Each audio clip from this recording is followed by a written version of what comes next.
We've got a Yoru overhaul. We have controller agent adjustments. We have icebox renovation. We've got general updates, agent updates.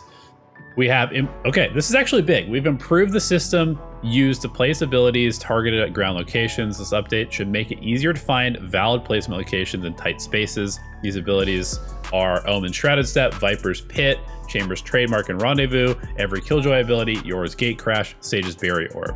The fluidity of using his abilities feels way, way better. Like pretty much anywhere that you can teleport, you can just kind of flick your mouse to and teleport now. So they say that basically they want Omen to find his place in the meta. And to do that, they have changed Dark Cover by decreasing the cooldown on it by 10 seconds. So it's now 30 seconds. The cost has been increased by 50 to compensate a little bit of the buffs. And the projectile speed has been increased, I think, back to what it was initially when it first came out. That was one of the biggest issues with Omen, is that it took forever to smoke stuff off. So if you were playing on B site and the hit was coming A and you wanted to place your smoke there for your teammates, it just would never get there in time. But as you can see now, it flies across the map insanely fast. And then Paranoia added forward spawn offset. So this basically just means that you can't flash your teammates as easily. So imagine that there's a teammate right here. If I cast it like this, it's not going to flash them, which means that you can kind of like run in with your teammates, throw the Paranoia through them basically as you're entering a site.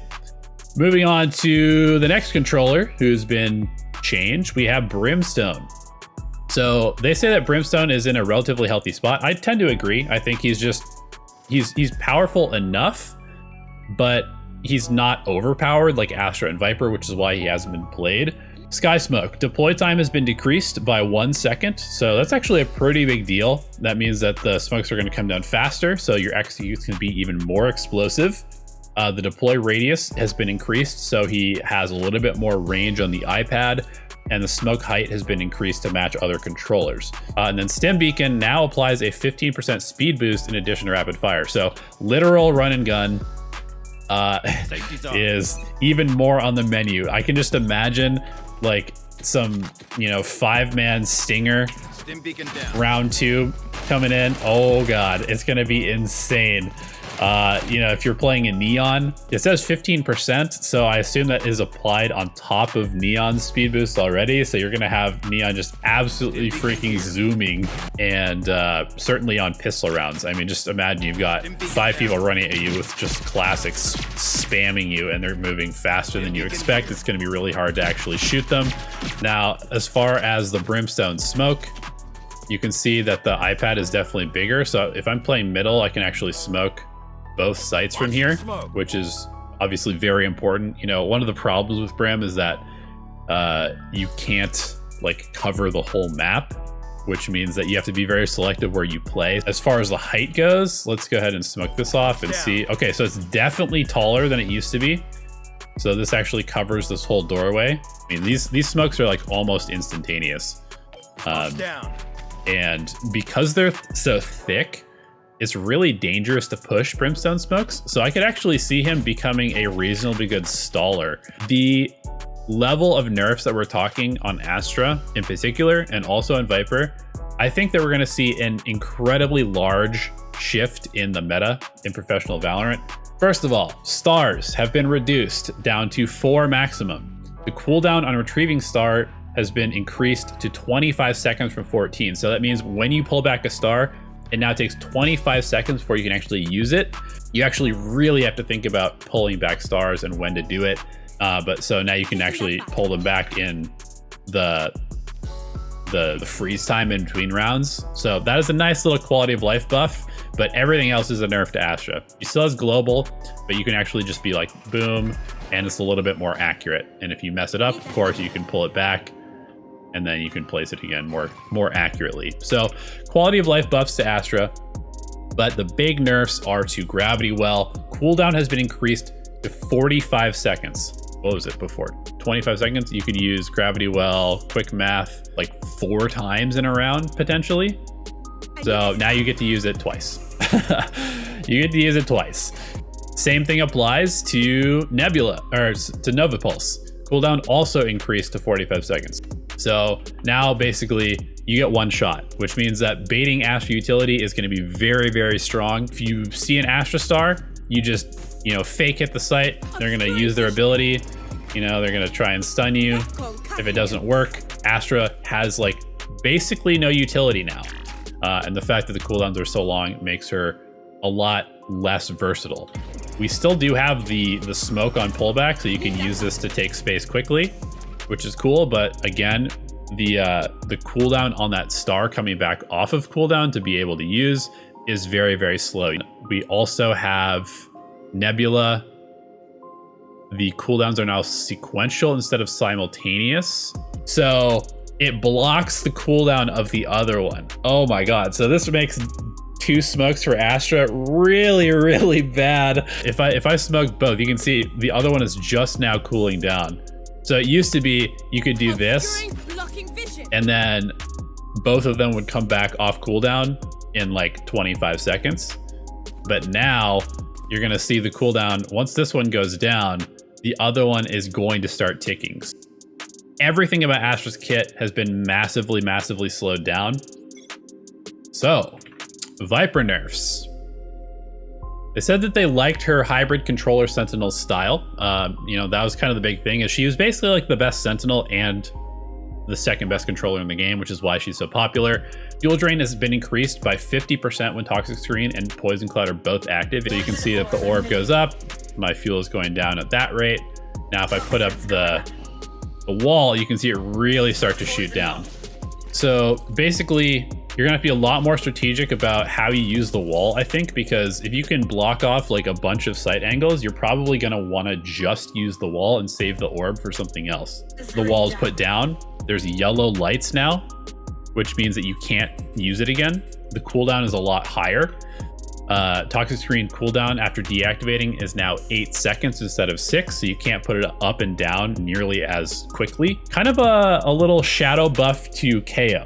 This little shadow buff to KO, because now Toxic Screen and Poison Cloud both deactivate instantly when you get suppressed. That is basically just a buff to KO. Snakebite duration has also been decreased, so it's now only 5.5 seconds down from 6.5 seconds. So just overall, like the post plant stalling, the choke point stalling, everything that Viper has to do with slowing down the game is being nerfed. Clearly they're trying to speed up the game. Let us talk about Yoru. Fake out. It now creates a decoy that has 150 health, and it's now a full running version of Yoru that can only be sent forward. You can right click it still to put a little, you know, puddle on the ground that you can activate from far away and activate it from across the map. I think this is going to be very, very powerful potentially. And upon taking damage, it will turn towards where that damage came from and explode, flashing in a cone. Put it against the wall. You can even go like this. You flash. There's like 0% chance that people are going to be able to stop shooting that, you know? Now let's go ahead and talk about Gate Crash. There are now 2 charges. It costs 200 credits each. The cooldown charge refresh has been removed and switched back to a 2-kill reset. Okay, so does this mean that you now have 3? I think this means you now have 3 Gate Crashes, but you have to kill 2 people to get the 3rd one. First of all, it goes faster than it used to, but you're gonna be able to kind of like see somebody, throw this out, throw out your flash, and then you're there. Definitely a bit more aggression potential from this ability, because one of the biggest problems with Yoru is that you try to play him like he was supposed to be intended, right? You know, you throw this out, you get a couple kills, and then you get instantly traded because your animation is like an hour long. And so being able to actually use this to get out like a jet dash or like a chamber TP is definitely going to be a lot stronger. It doesn't feel like instantaneous, so you still do have to be kind of careful. You can fake teleport now. You press F, he'll say fake teleport, and it creates this little puddle on the ground. Another thing that you could do, this is like 2 trillion IQ. This is definitely a defensive only play, but check this out. So let's put our teleport here. Let's put our fake out here. Okay. They're like, okay. Fake teleport. You make the fake teleport sound. They assume that you're underneath heaven. Then you spawn the fake out. They shoot the fake out because it's coming from where the fake teleport sound was, and then you swing off of the flash. Now, let's go ahead and talk about dimensional drift. Duration has been increased by 10 seconds, or up to 10 seconds from 8. He's no longer revealed to enemies. The unequipped delay time has been increased, doubled. So the shorty plays are definitely going to be kind of impossible to do. Been taken away. That makes me a little sad because I used to love being able to like take contact by jumping around a corner and then putting on my mask. But as you can see, it takes longer for it to actually come on, so you can still die while you're using it. So you have to be a little bit more careful about that. As far as using abilities in it, I mean, obviously incredibly strong. Now you throw out a teleport. You fake the teleport while you're in dimensional drift. You throw out another teleport. You teleport, come out, you're behind people. And then obviously, probably the most broken part is the flashes, because you're literally just gonna be able to do this and pop flash yourself in. This is ridiculous, right? Okay. I'm back. And yeah, we've got some pretty big changes to the garage area. So instead of having both of them funnel into one spot where you both just exit over here, you now have 2 paths to the B site. So there's lots of places to hide now. This is now much different looking. It's a very long box like this with another box here, which is wall bangable. Yellow itself is no longer a diagonal box. So as far as like smokes go, you can smoke off these areas. Smoke off like this and like this. But you can still plant here. You can still plant here because there used to be this double box, used to be right here, and they've simply just extended the site to now include this container. So you still have this default plant spot. You can plant here with the standard Viper wall. That goes across like that. But now let's go ahead and take a look at actual B site. So this is obviously way different. There's no more inside the tube action. You can't go inside. You can plant in here. I suppose you could plant here if you wanted to, but that seems kind of dangerous. There's only an upper part of this now, which is also wider. So a lot less cover if you're playing out here. You're very, very exposed. Down in orange, we have this big metal box, which used to be right there, is now over here. So you can defend middle a bit more easily by hiding behind this. Or if you're attacking, you have a little bit more cover. You come through here, you're not just getting peeked from people who are playing here as well. So kind of a double-edged sword, this box. Being able to sneak up is easier, but also being able to hold middle is potentially easier as well. It extends out to here as well, which may become relevant because being able to plant on this side gives you another kind of safe plant spot if you want to take all of the site and plant over here, and then you could potentially hold from over here because this has now been completely changed as well. Again, you can't go inside it, so it's just another giant obstacle to deal with, which means that you could potentially, you know, plant here, and then you could hold. Heading over to mid, we've got a much, much smaller ramp. The ramp is like basically just as wide as this corridor. One nice thing that they did change is that you can no longer be shot from on top of this thing, which was actually kind of bullshit, in my opinion. You can see it's not...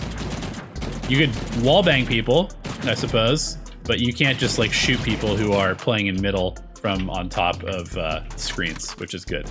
Over here, we've got a box. Get off the rope, onto the box. Quickly get up here. You can play behind the box.